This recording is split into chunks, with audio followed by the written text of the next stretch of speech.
God created mankind in his own image. He created them male and female in the image of God.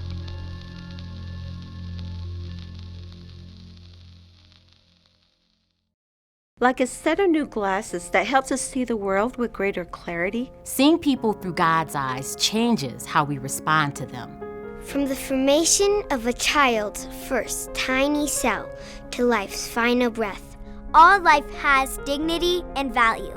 Because each and every one of us is made in the image of God.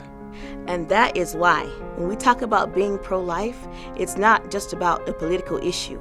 It's a worldview. It's a life view. It's a way of looking at each human life that transcends culture, class, race, age, and opinion, knowing that we are all uniquely created in the image of God.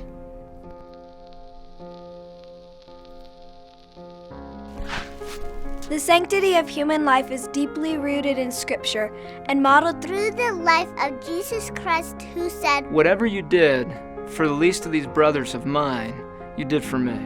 When we begin to see others as God sees them, we're moved to care more deeply about those created in His image, and we will live each day in a way that honors our Creator. We won't see the Scriptures as mere words, but as commands to express His heart through our actions. Commands like speak up for those who cannot speak for themselves, and ensure justice for those being crushed, or love your neighbor as yourself. The sanctity of human life speaks to ancient questions that span all of time and every culture. Questions like, who is God? Who am I? Who is my neighbor? Jesus responded to those questions with the story of the Good Samaritan, who saw another man who was broken and bleeding. And instead of looking the other way as others had, he stopped and cared for that man, even at great cost to himself. Jesus said, go and do likewise. Don't be silent in the face of injustice, but be a voice for those who cannot speak for themselves. Let us shine a light on practices that distort human dignity, like human trafficking and the cycle of poverty that limits God-given potential and dreams. Make sacrifices to meet the needs of those dying preventable deaths because they lack food, medicine, and clean water. Embrace those with special needs as a special reflection of the image of our Creator God.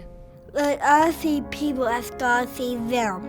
Seeing their needs and having mercy on them, because every person is made in the image of God. So, reach out to orphans in distant lands, or the foster child in our own backyard, who is waiting, hoping, and praying for a family to call their own. May we not pass judgment on the woman facing an unexpected pregnancy, but surround her with support, helping her to see the child growing within her as a unique person with a life as valuable as her own. Let us care for the widow in distress and loneliness. And let us befriend those in prison. Let us rejoice in the image of God, as expressed through various skin colors and ethnic traditions, refusing to tolerate racist attitudes that mock the one that created us. Let us choose to see those who disagree with us as God sees them, treating them with respect and dignity, while helping them to open their eyes to see the beauty and value of life. That is what it means to be pro-life. This is why we need to be a voice.